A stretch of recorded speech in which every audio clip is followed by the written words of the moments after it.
Hello everyone, Sean Kruzman here with Miss Maria, and today we bring you self-defense, and these are the punch series that we're doing. So there are 5 self-defense that we'll be covering. Now I'll be doing first way normal speed, and the second way break it down. All right, the first self-defense is called sleeping mace. So normal speed.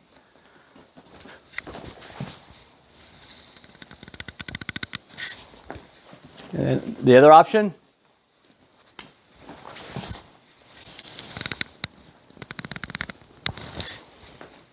All right, so let's break it down. So the first one you saw was, both of them start out the same way. I'm going to slip the punch, okay? And then I'm going to feed this arm through. I'm going to spear hand through. I don't want to do a ridge hand because she can block it with her hand, okay? So I'm telegraphing my move. So as she's punching, I'm going to slip the punch, sink this through nice and deep. I'm going under her arm, not over her arm.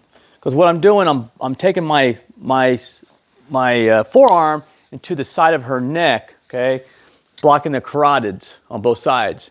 So I'm taking my arm on one side, and then her other arm, I'm taking it and pushing her shoulder into this side that's closest to me.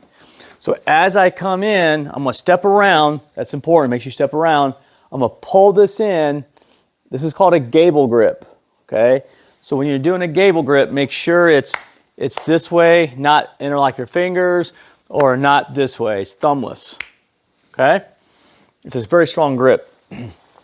So as I step around, I'm going to pull Miss Maria in, and I'm going to squeeze until she taps, okay?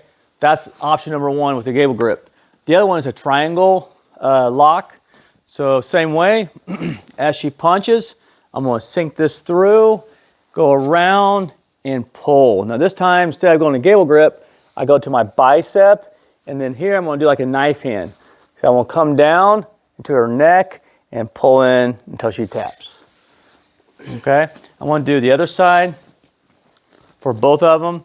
So the first option, I come in here, go to the gable grip, and pull in. Second option is a triangle choke. I come in here, go to a spear hand, come around, grab my bicep, and boom. All right, that's called sleeping mace. On to the next one. All right, let's go on to self-defense number 2. This is called shield and mace. So there's different variations of striking and things like that. So I'll show you a couple of variations. They're all good. All right, normal speed. Okay. All right, now let's break it down. So I'm going to turn Miss Maria on the other side so you guys can see. I'm going to slip the punch here. I'm going to shield. That's why it's called shield and mace. You're going to shield, head cover. The left hand's going to go to a hook to the ribs. Okay. You can also throw a downward strike. Okay. So a rib shot, you can slap the arm down. You can do a palm strike to the face, punch to the face. All those good. You can even do an elbow if you have to. Okay. So those are all good. So as she punches here, I'm going to throw a hook to the body. I can throw a downward punch to the body, to the ribs. I could do the hook to the body. I'm going to slap the arm down and come with a punch. And come with the elbow, palm strike. Okay? So that is called shield and mace. Number 3, self-defense is what's called weaving the mace. Okay, so you're going to weave the mace. So normal speed. Okay, so again, if you notice, I add a kick in there. All these can add kicks in there too. So I just do a kick in there. So let's break it down. So weaving the mace, I'm going to duck the punch, keep my hands up like I'm covering my head, and I'm going to bob and weave. Okay, when you're weaving the punch, make sure you don't look down at the ground. You can take a knee to the face. Okay, so you're in your combat stance. I look at the attacker. I come around. I come here. Again, I can throw a punch to the ribs. I could punch the face. Just be careful, don't bust your knuckles. Palm strike to the face. Then you can do a roundhouse from the front or back. Okay, so that one's called weaving the mace. Which brings us to number 4. This is called wedging the mace. Okay, normal speech. If throws a haymaker.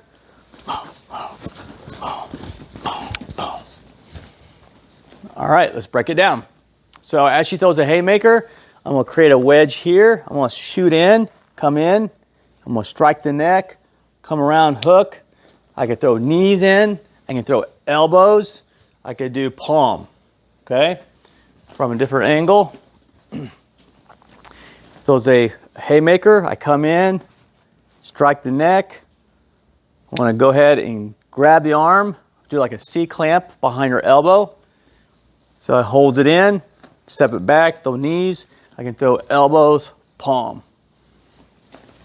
That's called weaving, or called wedging the mace. The last one is called aggressive mace.